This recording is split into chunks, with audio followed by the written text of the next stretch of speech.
Welcome to public TV news. బులెటిన్ల ముందుగా headlines. Sangareddy జిల్లాలో భారీ అగ్ని ప్రమాదం. మా కాంగ్రెస్ పార్టీలో కోవార్టులు ఉన్నారు అన్నారు మైనంపల్లి హనుమంతరావు.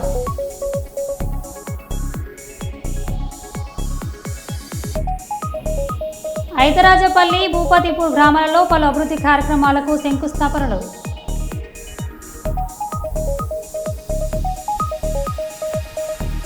దళితుల సమస్యలు పరిష్కారం చేయాలని, అధికారులను సస్పెండ్ చేయాలని ఏపీ ఎంఆర్పీఎస్ ఆధ్వర్యంలో కర్నూలు కలెక్టర్ కార్యాలయం ముందు ధర్నా.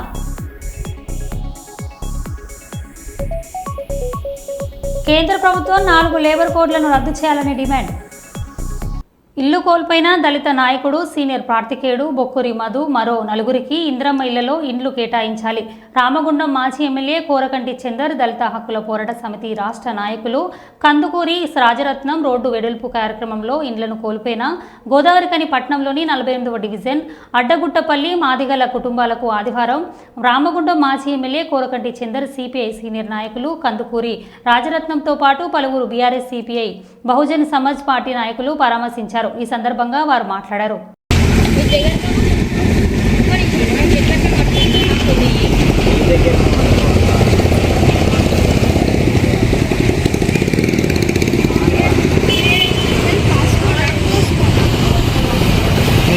బెడ్ల లేదా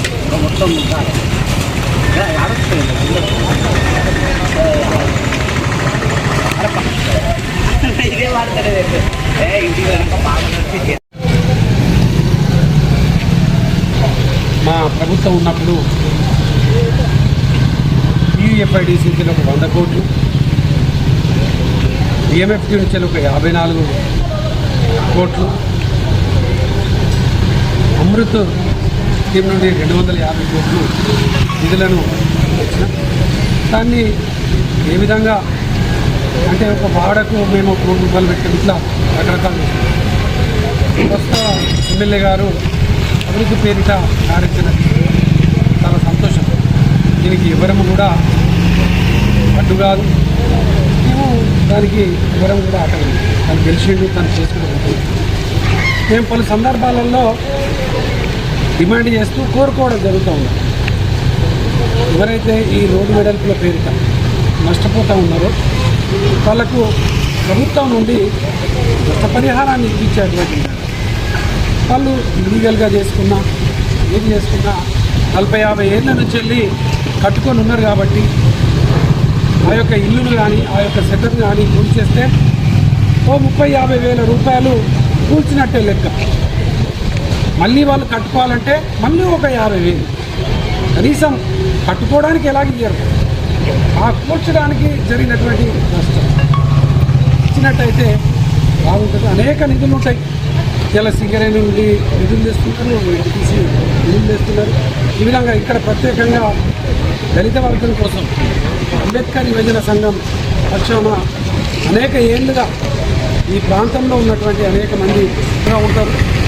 నేను అప్పుడు ఉన్నటువంటి సతీశ్వర్ గారిని ఒక క్రిస్టియన్కి సంబంధించినటువంటి వ్యక్తికి విమోచన ఇవ్వడం, బొక్కూరు మదన్న కూడా ఇవ్వడం జరిగింది. ఆ విధంగా అనేక విధాలుగా సేవ చేసేది. అయితే ఈ యొక్క దళితులకు సేవ చేసేటువంటి ఎమ్మెల్యే గారు కానీ జనరాటి దళిత నాయకులకు మరి ఇబ్బంది అవుతుంది అని విన్నవించినా కూడా వంచలేదని చెప్పేసి చెప్తా ఉన్నారు. ఇప్పటికైనా తప్పకుండా దీని మీద స్పందించండి. వారికి నష్టపరిహారం వచ్చేటువంటి విధంగా ఇచ్చేటువంటి విధంగా ప్రతి ఒక్కరు కూడా ఒక సామాజిక కార్యకర్తలు ప్రతి ఒక్కరు కూడా సహకారం అందించాలి. మీరు అనేక మందికి ఇల్లు ఇస్తూ ఉన్నారు, ఇందిరమ్మ ఇల్లు ఇస్తూ ఉన్నారు. ఇందిరమ్మ ఇల్లును మన బొక్కూరు మదనకు మంజూరు చేయాలి. పోయిన వాళ్ళకి ఎవరికైతే ఇళ్ళకు నష్టం జరుగుతున్నటువంటి వాళ్ళకందరూ కూడా ఇందిరమ్మ ఇళ్ళ పేరిట ఇల్లు మంజూరు చేయండి, వాళ్ళకు సహాయం చేసిన వాళ్ళు అవుతారని ఈ సందర్భంగా నేను కోరడం జరుగుతాం. ఈరోజు బొక్కూరు మధు గారి ఇల్లును పరామర్శించడానికి రావడం జరిగింది. కారణం ఏంటంటే అభివృద్ధి పేరుతో అమాయకులను అసలు మామూలుగా రోడ్ల వెడల్పు చేస్తే సంతోషమే. కానీ ఎక్కడైతే ఇబ్బందికరం ఉన్నదో దానికి నష్టపరిహారం కట్టకుండా ఇళ్లను కూర్చడం అనేది సరైన విధానం కాదనేది ఈ కాంగ్రెస్ ప్రభుత్వాన్ని ఇక్కడ ఉన్న ఎమ్మెల్యేని మేము అడుగుతూ ఉన్నాం, ప్రశ్నిస్తూ ఉన్నాం. కారణం ఏంటంటే నష్టపరిహారం ఇవ్వమని చెప్తా ఉన్నాం. అభివృద్ధి చేయొద్దని అనడం లేదు, అభివృద్ధి అవసరమే ప్రజలకు. కానీ అభివృద్ధి పేరుతోటి ఆర్థికంగా నష్టం చేయడం అనేది అది ఇబ్బందికర విషయం అనేది దళిత హక్కుల పోరాట సమితి తరఫున మేము డిమాండ్ చేస్తూ ఉన్నాం.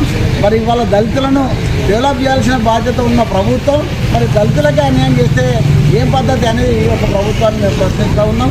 ఎంత నష్టమైందో అంత నష్టాన్ని వారికి ఖచ్చితంగా ఇవ్వాలని, లేని ఎడల మరి దళిత హక్కుల పోరాట సమితి తరఫున ఈ ప్రభుత్వాన్ని మేము డిమాండ్ చేస్తూ ఉన్నాం, అడుగుతూ ఉన్నాం. మరి ఎంఆర్ఓ కానీ ఇక్కడ మున్సిపల్ కమిషనర్ కానీ లెటర్ పెట్టి మా డిమాండ్ నెరవేర్చేంత వరకు కూడా పోరాటం చేస్తామనేది ఈ సందర్భంగా కూడా మేము తెలియజేస్తాం. కల్లూరు అర్బన్ 28వ వార్డు లక్ష్మీపుర గ్రామంలో వైఎస్ఆర్సీపీ నాయకులు ఆకిపోగు సుదర్శనం అనారోగ్యంతో చనిపోవడం జరిగింది. చనిపోయిన సమయంలో పాండ్యం మాజీ ఎమ్మెల్యే కాడసాని రాంభూపాల్ రెడ్డి అందుబాటులో లేనందున లక్ష్మీపురం గ్రామానికి వెళ్లి వారి కుటుంబానికి ప్రగాఢ సానుభూతి తెలియజేసి చిత్రపటానికి నివాళులర్పించారు. అనంతరం కల్లూరు అర్బన్ 33వ వార్డులో వైఎస్ఆర్సీపీ నాయకులు కల్లూరు జగదీశ్వరప్ప కుమారుడు రాఘవేంద్ర గుండెపోటుతో మరణించారు. ఈ విషయం తెలుసుకున్న కాడసాని రాంభూపాల్ రెడ్డి వారి ఇంటికి వెళ్లి వారి కుటుంబాన్ని పరామర్శించి ప్రగాఢ సానుభూతిని తెలియజేశారు. ఈ కార్యక్రమంలో 28 మరియు 33వ వార్డు కార్పొరేటర్లు, వైఎస్ఆర్సీపీ నాయకులు, కార్యకర్తలు తదితరులు పాల్గొన్నారు.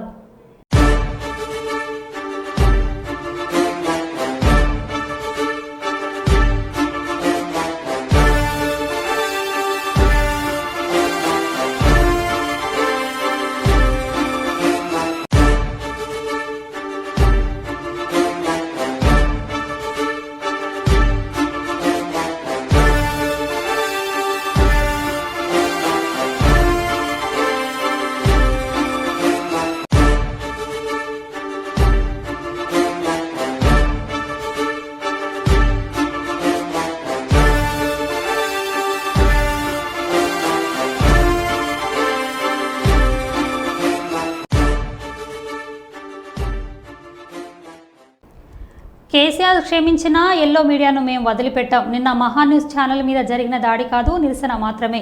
ఇంకో 2-3 ఉన్నాయి, వాటి పని కూడా చేస్తాం. మా దాడి వేరే విధంగా ఉంటుంది. మిమ్మల్ని ఎవరు కాపాడలేరు. మీ బలుపు ఏంది, మీ అహంకారం ఏంది, ఎవరిని చూసుకొని ఈ బలుపు. కానీ దాడి మొదలు పెట్టాం అని మాత్రం అనుకోకండి. మా సహనం కూడా పరీక్ష అయిపోయింది. కొందరు ఇక్కడ మీడియా హౌస్ పేరిట వ్యక్తిత్వ హననం చేయడానికి స్లాటర్ హౌస్లను నడుపుతున్నారు. మేము మీడియా మా ఇష్టం వచ్చినట్లు రాస్తామంటే ఎవరు ఊరుకుంటారా? కేసీఆర్ ఆంధ్ర నుంచి తెలంగాణను విడదీశారనే కోపంతో ఈ దాడులు జరుగుతున్నాయి. సంవత్సర కాలంగా మీ చెంచగాలు ప్రభుత్వాన్ని పాలిస్తున్నారు. ఆ స్లటర్ల హౌస్లను వదిలిపెట్టమని మాజీ మంత్రి ఎమ్మెల్యే జగదీష్ రెడ్డి అన్నారు. మీడియా పేరు అడ్డం పెట్టుకొని స్లాటర్ హౌజులు నడుపుతున్నారు. స్లాటర్ హౌజులు నడుపుతున్నారు. ఇవి మీడియా హౌజులు కావు, స్లాటర్ హౌజులు. కొన్ని 2-3 స్లాటర్ హౌజులు ఉన్నాయి. కేసీఆర్ని ఎట్లా చంపాలి, కేటీఆర్ని ఎట్లా చంపాలి వ్యక్తిత్వాన్ని అని చెప్పి అదే పనిగా దాడులు చేస్తున్నారు. నిజమే, మీ చేతులను ఆయుధాలతో మీరు దాడి చేద్దామని అనుకుంటే లక్షలాది మంది కేసీఆర్ అభిమానులు చూస్తూ కూర్చోరు. వాళ్ళ చేతులను ఆయుధాలకు వాళ్ళు కూడా పని చెప్తారు. నిన్న జరిగింది దాడి కాదు, నిరసన మాత్రమే. నేను దాడి మొదలు పెడితే అట్లా ఉండదు. కానీ మొదలు పెట్టమని మాత్రం అనుకోకండిగా, మొదలు పెట్టమని అనుకోకండిగా. మా సహనానికి కూడా పరీక్ష అయిపోయింది. నోటికొచ్చిన పద్ధతుల్లో మీకు ఇష్టం వచ్చిన బూతులు మాట్లాడుతూ మేము మీడియా అని చెప్పి మేము రాస్తామని మాట్లాడితే ఎవడుకుంటాడరా, ఎందుకుంటాడరా? ఇప్పటికైనా నేను చెప్తున్నా, మహాన్యూస్ యాజమాన్యం వెంటనే కేసీఆర్కు కేటీఆర్కు క్షమాపణలు చెప్పాలి, చెంపలేసుకోవాలి. లేదంటే ఎవడిని వదిలిపెట్టాం. మీడియా ముసుగులో దాచుకుందాం అనుకుంటున్నారేమో, లేదా చంద్రబాబు రేవంత్ రెడ్డి కాపాడతారు అనుకుంటున్నారేమో. ఎక్కడ ఉన్నా, ఎక్కడ దాచుకున్నా బిన్ లాడెన్ వెతికినట్టు వెతికి పట్టుకొని మీ పని చేస్తాం. ఒక్కడిని కూడా వదిలిపెట్టాం. ఒక పథకం ప్రకారమే వాల్మీకులకు ఎస్టీ జాబితాలోకి మార్చాలని కర్నూలులో వాల్మీకుల జేఏసీ నాయకులు కూటమి ప్రభుత్వ పెద్దలను కోరారు. కర్నూలులోని వాల్మీకి బోయ సేవా సంస్థ కార్యాలయంలో ఎస్టీ సాధనపై వారు సమావేశం నిర్వహించారు. కర్ణాటక రాష్ట్రంలో, ఆంధ్రప్రదేశ్ రాష్ట్రంలో కొన్ని జిల్లాల్లో వాల్మీకులకు ఎస్టీ జాబితాలో ఉన్నారని, ఆంధ్రప్రదేశ్లో 8 జిల్లాల్లో మాత్రమే బీసీలుగా గుర్తించడం సరికాదని వారు తెలిపారు. ముఖ్యమంత్రి చంద్రబాబు నాయుడు గతంలో వాల్మీకులకు ఎస్టీలో చేర్చేందుకు ఎంతో ప్రయత్నం చేశారని వారికి ధన్యవాదాలు తెలిపారు. ప్రస్తుతం కేంద్రంలో, రాష్ట్రంలో కూటమి ప్రభుత్వం అధికారంలో ఉన్నందున ఇప్పుడు ముఖ్యమంత్రి చొరవ తీసుకొని కేంద్ర పెద్దలతో మాట్లాడి ఎస్టీ జాబితాలోకి మార్చాలని వారు కోరారు. జై వాల్మీకి, జై వాల్మీకి, జై వాల్మీకి, ఎస్టీ పునరుద్ధరణ కోసం, ఎస్టీ పునరుద్ధరణ కోసం, ఎస్టీ పునరుద్ధరణ కోసం జై వాల్మీకి. ఉత్తరాంధ్ర ఆంధ్రలోని కొన్ని భాగాలు ఈరోజు కూడా షెడ్యూల్ ట్రైబ్గానే ఉన్నాయి. పక్కన ఉన్న కర్ణాటక రాష్ట్రం అంతా కూడా షెడ్యూల్ ట్రైబ్గానే ఉన్నది. కానీ ఈ రాయలసీమలోను తర్వాత తెలంగాణలోను మేము బ్యాక్వర్డ్ క్లాస్గా నిలబడిపోయి ఉన్నాము. ఈ సమస్యను మేము ముఖ్యమంత్రి నారా చంద్రబాబు నాయుడు గారి దృష్టికి తీసుకెళ్తే ఆయన అసెంబ్లీలో దీనిని ప్రవేశపెట్టి సెంట్రల్ గవర్నమెంట్కి పంపించడం జరిగినది. దానిలో కొన్ని ఏవో లోపాలు ఉన్నాయని చెప్పి మళ్ళా సెంట్రల్ గవర్నమెంట్ మన అమరావతికి ఫైలు పంపించడం జరిగినది. ఈ సందర్భంలో మన నవ్యాంధ్ర నిర్మాత అయిన శ్రీ నారా చంద్రబాబు నాయుడు గారికి మీ ముందుగా నేను తెలియజేయడం ఏమనగా, మాకు ఇక్కడ ఉన్న ప్రాంతీయ వ్యత్యాసం తొలగించి మమ్మల్ని అందరినీ కూడా ఎస్టీలో చేర్చవలసిందిగా మేము సవినయంగా కోరుతున్నాము. మాకు ఒక కులవృత్తి అంటూ లేదు. మా వాళ్ళు చాలా అనాథులుగా గ్రామీణ ప్రజలు ఎంతో కష్టాల్లో పడి ఉన్నారు. వీళ్ళందరికీ ఒకేక మార్గం ఏమిటంటేను షెడ్యూల్ ట్రైబ్గా మార్చడమేను. ఇది ఎంతో దూరం తీసుకుని వెళ్ళారు చంద్రబాబు నాయుడు గారు. కానీ ఇప్పుడు ఆయన పెద్ద మనసుతో మా రాయలసీమలో ఉన్న ప్రజలందరికీను, తెలంగాణలో ఉన్న ప్రజలందరికీను, ఈ రాష్ట్రంలో ఉన్న ప్రజలందరికీ కూడా ఆయన ఈ షెడ్యూల్ ట్రైబ్గా మన సెంట్రల్ గవర్నమెంట్కి పంపించి అక్కడ ఉన్న మన అమిత్ షా గారితో మాట్లాడి ఈ సమస్యను పరిష్కారం చేయడానికి ఒక ప్రణాళికాబద్ధంగా, అంటే ఇదిగో ఈ సంవత్సరం డిసెంబర్ లోపుగా మీ అందరికీ మేము చేస్తున్నాము అని ఆయన వాగ్దానం ఇవ్వాలని. ఎందుకంటే ఎన్నోసార్లు మేము పోయి కలిసాము. మా ప్రియ బంధువులైన మా ఎమ్మెల్యేలు, ఎంపీలు కూడా పోయి చంద్రబాబు నాయుడు గారిని కలిశారు. ఆయన కూడా చూస్తామని అన్నారు. కానీ కార్యాచరణ ప్రణాళిక లేకుండా ఇది ఇట్లే కాలం జరుగుతూ ఉన్నది. దీనికి నియమబద్ధంగా మన నారా చంద్రబాబు నాయుడు గారు, నారా లోకేష్ గారు, పవన్ కళ్యాణ్ గారు, వీరు ముగ్గురు త్రిమూర్తులు మా వాల్మీకి సంఘాన్ని అంతా కూడా ఒక పునరుద్ధరణ సందర్భంలో వీళ్ళందరూ మాకు సహాయపడాలని, ఈ విధంగా మీరు చేద్దాం. మీరందరూ ఓకే, కరెక్ట్, మీరంతా ముందుకెళ్ళండి, సార్కి మాకు ముందుకు పోండి అని చెప్తే మేము దీన్ని పోయేదానికి సాయశక్తులా ప్రయత్నిస్తాం. తప్పకుండా మనం ఎస్టీ సాధిస్తాం కూడా.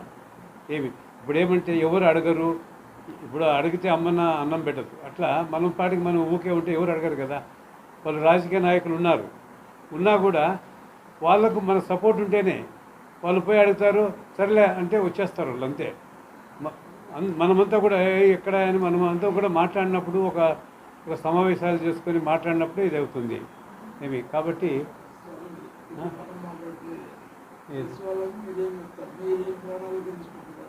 ఇప్పుడు ముఖ్యంగా ఇప్పుడు చేయాల్సింది ఏమనుకున్నామంటే, ఇప్పుడు దాని ఎస్టీ రిజర్వేషన్ ప్రోగ్రామ్ని మా కులంని ఎస్టీలో చేర్చండి సార్. దాదాపు 55 లక్షల మంది రాష్ట్రంలో ఉన్నాము. ఇక్కడ దాదాపు మన ఆంధ్రప్రదేశ్లో అంతా ఉన్నప్పుడు మేము ప్రతి ఒక్కరి అందరూ కనీసము ఎలాంటి పార్టీ విభేదాలు, కులము, మతం అనకుండా అందరూ ఒకే తాటి మీద, వాల్మీకులంతా ఒకే తాటి మీదకి వచ్చి మీకు ఓటేసినాం సార్. కాబట్టి మా కులంని ఎస్టీలో చేర్చండి అని నేను శ్రీ గౌరవనీయులు నారా చంద్రబాబు నాయుడు గారిని, మరియు లోకేష్ బాబు గారిని, పురేందరేశ్వరి మేడంని, పవన్ కళ్యాణ్ని అందరికీ విన్నవించడం అనేది మెమోరాండం ఇచ్చినాం సార్. నా పేరు బేతం కృష్ణుడు. మా కాంగ్రెస్ పార్టీలో కోవర్టులు ఉన్నాయి. వారు దొరికిన రోజు వాళ్ళని బట్టలు విప్పి కొడతాను. కొంతమంది డబ్బులకు అమ్ముడుపోయి పార్టీని డ్యామేజ్ చేస్తున్నారు అని మైనంపల్లి హనుమంతరావు అన్నారు. అలా కోవట్లను పెట్టుకొని నడిపిస్తున్నారు. కోవట్లకు కూడా చెప్తున్నా, కాంగ్రెస్ లో కోవట్లు ఉంటే ప్రూవ్ అయిన రోజు బట్టలు ఇప్పి కొడతా అని చెప్పి కూడా ఈ సందర్భంగా తెలియజేస్తా ఉన్నా. నేను ఎంత మంచోన్నో అంత గలీజ్ గాని. I'm almost 60 years. నేను ఇంకా బతుకుతా 5 ఏళ్ళు బతుకుతానో 10 ఏళ్ళు బతుకుతానో, లెట్ ఇట్ బి ఎనీథింగ్. నాకు పాలిటిక్స్ అనేది కాదు, కానీ ఇటువంటి వాళ్ళని చక్కగా చేయాలి. సిస్టమ్ ను మారవాలి. సిస్టమ్ లో మార్పు రానంత రోజులు ఇప్పుడు ఎంతో మంది కష్టపడ్డారు. కార్యకర్తలుగానే ఉండిపోతున్నారు. నేను ఎప్పుడు కూడా చెప్తా, మనకు వాళ్ళే బేస్. పార్టీని కాపాడుకుంటే పార్టీ మనల్ని కాపాడుతుంది, మనం పార్టీని కాపాడాలి. ఎక్కడ కాపాడుతున్నారు? కొంతమంది మొత్తం డ్యామేజ్ చేస్తా ఉన్నారు. వాళ్ళ డబ్బులకు అమ్ముడు పోయి వాళ్ళకి ఇన్ఫర్మేషన్లు ఇచ్చి మేము వాళ్ళని లాక్ చేద్దామంటే మమ్మల్ని లాక్ చేసే ప్లాన్ లో ఉన్నారు. అంటే ఇది ఎంతవరకు రైట్? నేను వాళ్ళని లాక్ చేసి స్టేట్ లో ఎక్కడ తిరగకుండా చేద్దామంటే మైనంపల్లిని లాక్ చేయాలని చూస్తున్నారు. మైనంపల్లిని లాక్ చేసుడు ఏమైనా అయ్యే తరం కాదు. దేనికైనా సిస్టమ్ ఉంటుంది. సిస్టమ్ కు రెస్పెక్ట్ ఇస్తా. అది బిహాండ్ లిమిట్స్. ప్రతి దానికి హీల్డ్ పాయింట్ ఉంటది. ఆ హీల్డ్ పాయింట్ దాటితే కిస్కా బాప్ కో నై సుంతా అని చెప్పి సందర్భంగా తెలియజేస్తా ఉన్నా. నేను రాజకీయ లబ్ధి కోసం దేనికి సరెండర్ గాను. నేను ఆ రోజు సెన్సేషనల్ డైరెక్టర్ వివి వినాయక్ చేతుల మీదుగా థ్యాంక్ యూ డియర్ చిత్ర teaser launch. Mahalakshmi foundation banner పై పప్పు బాలాజీరెడ్డి నిర్మాతగా, తోట శ్రీకాంత్ కుమార్ రచన దర్శకత్వంలో త్వరలో ప్రేక్షకులకు ముందుకు రానున్న చిత్రం thank you dear. Dhanush, Raghumadri, Hebah Patel, Rekha Nirosha ముఖ్య పాత్రల్లో కనిపిస్తూ వీరశంకర్, నాగ మహేష్, రవిప్రకాష్, ఛత్రపతి శేఖర్, బలగం సుజాత, సంక్రాంతి, ఫ్రేమ్ శ్రీనివాస్ నాయుడు తదితరులు కీలక పాత్రలు ఈ చిత్రంలో పోషించనున్నారు. సుభాష్ ఆనంద్ ఈ చిత్రానికి సంగీతాన్ని అందించగా, పిఎల్కే రెడ్డి డిఓపిగా పనిచేస్తారు. కాగా సెన్సేషనల్ డైరెక్టర్ వివి వినాయక్ ఈ చిత్రానికి టీజర్ లాంచ్ చేయడం జరిగింది. ఈ సందర్భంగా వివి వినాయక్ మాట్లాడారు.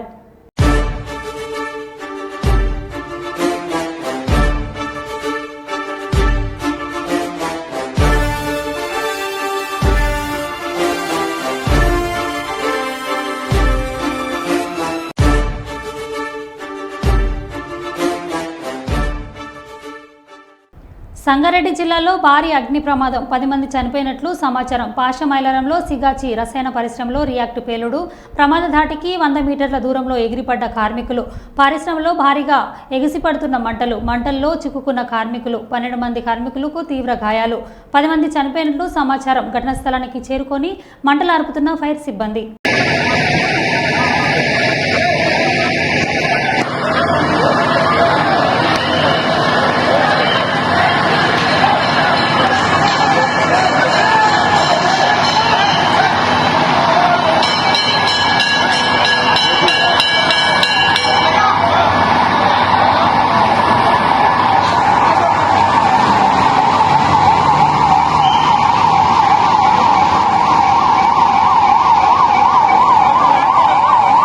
సుల్తానాబాద్ మండలంలోని ఐతరాజ్పల్లి, భూపతిపూర్ గ్రామాలలో పలు అభివృద్ధి కార్యక్రమాలకు శంకుస్థాపన చేసిన పెద్దపల్లి ఎమ్మెల్యే చింతకుంట విజయరామారావు.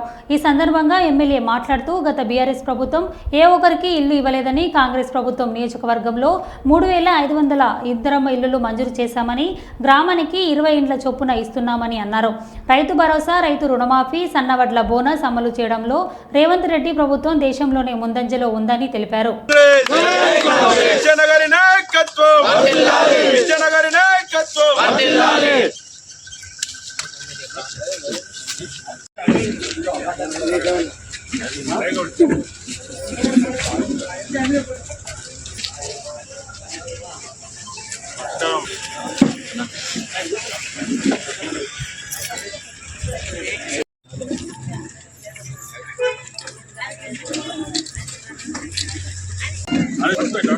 విజయ రామ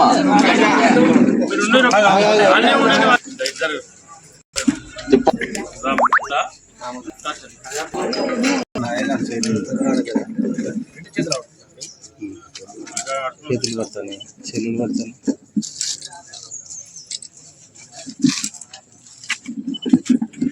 దాదాపు 45 లక్షలతోని మరి ఈ రోజు వరకు మనం ఇక్కడ సీసీ రోడ్లు అభివృద్ధి చేయడం జరిగింది.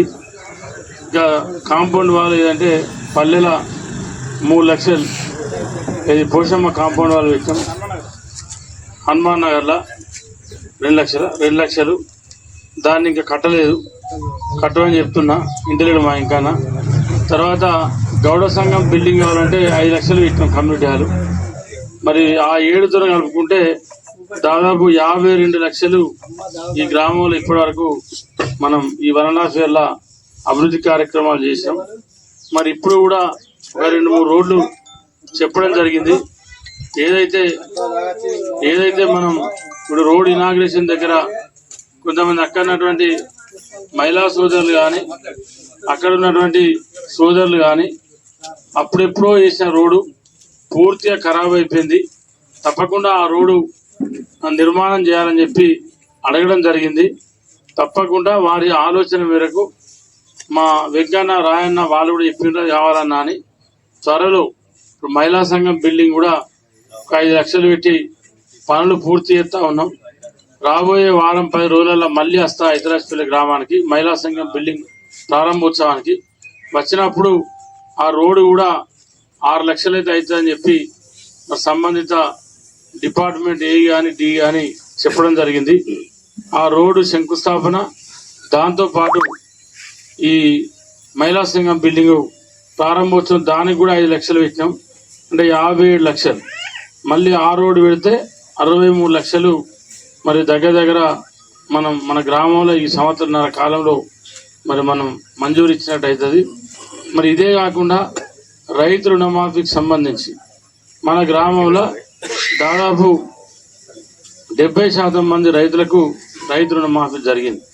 210 మంది రైతులకు రైతు రుణమాఫీ జరిగితే అలా 1,46,12,000 రూపాయలు రైతుల అకౌంట్లలో పడ్డాయి.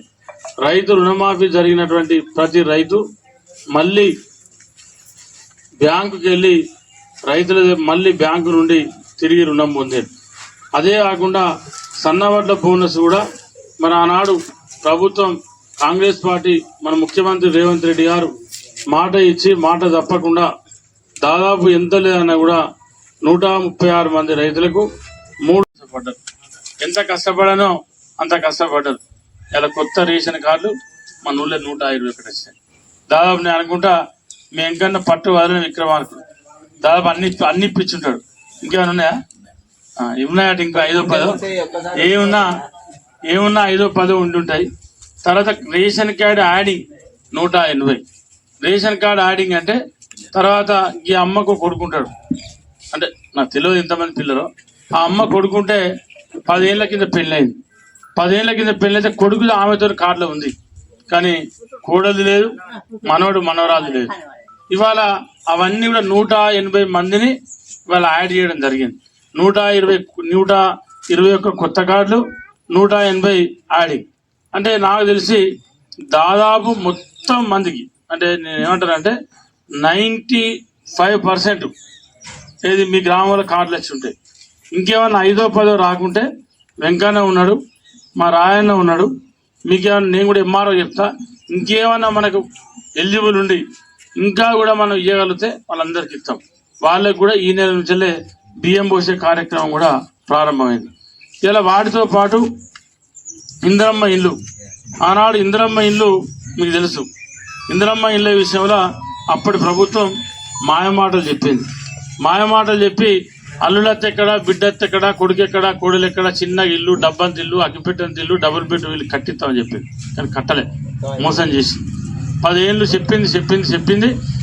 మీరు మీ సేవా సెంటర్లల్లో, కలెక్టరేట్లల్లో దరఖాస్తు పెట్టి లాస్ట్ మూమెంట్లో అయితే ఇల్లు ఇస్తామంటే మీరు దరఖాస్తులు పెట్టుకుంటే ఒక్కొక్కరికి 2 నుంచి 3 వేలు వచ్చినాయి. కాళ్ళ చెప్పులు అరిగినాయి, తిరిగి ఆస్టకు వచ్చాను, కానీ ఇల్లు రాలే. ఇవాళ కాంగ్రెస్ పార్టీ. శ్రీశైలం లడ్డూ ప్రసాదంలో బొద్దింక కలకలం. ప్రసాదాల కౌంటర్ వద్ద భక్తుల ఆందోళన. ఇదేంటని ప్రశ్నించిన భక్తుడి నుంచి లడ్డూ లాక్కున్న అధికారులు. ప్రసాదంలో బొద్దిక వ్యవహారంపై స్పందించిన ఆలయంలో ఈవో శ్రీనివాసరావు ఈ ఘటన నిజంగా జరిగిందా లేదా ఎవరైనా కావాలని దుష్ప్రచారం చేస్తున్నారనే దానిపై సీసీ ఫుటేజ్ ఆధారంగా పరిశీలిస్తున్నానని తెలిపిన ఈవో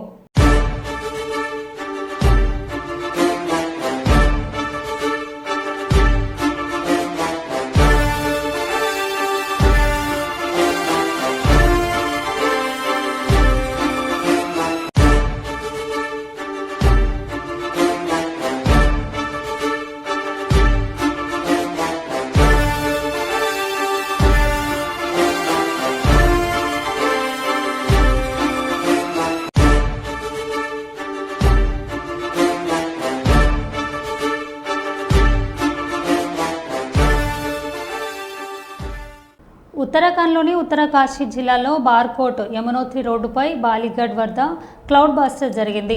సిలాయిబాద్ ప్రాంతంలో జరిగిన ఈ ప్రమాదంలో నిర్మాణంలో ఉన్న ఓ హోటల్ పూర్తిగా కూలిపోయింది. అక్కడ పనిచేస్తున్న 9 మంది కార్మికులు శిథిలాల్లో చిక్కుకున్నట్లు జిల్లా కలెక్టర్ ప్రశాంత్ ఆర్య తెలిపారు. సమాచారం అందుకున్న ఎస్డీఆర్ఎఫ్, ఎన్డీఆర్ఎఫ్ బృందాలు సంఘటనా స్థలానికి చేరుకొని సహాయక చర్యలు ప్రారంభించాయి.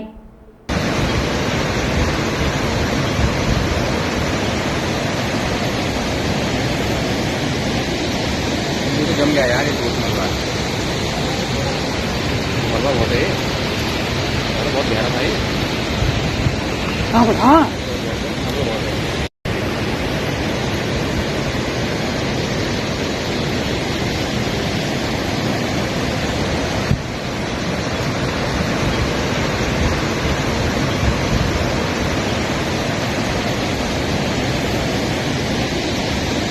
जम गया यार ये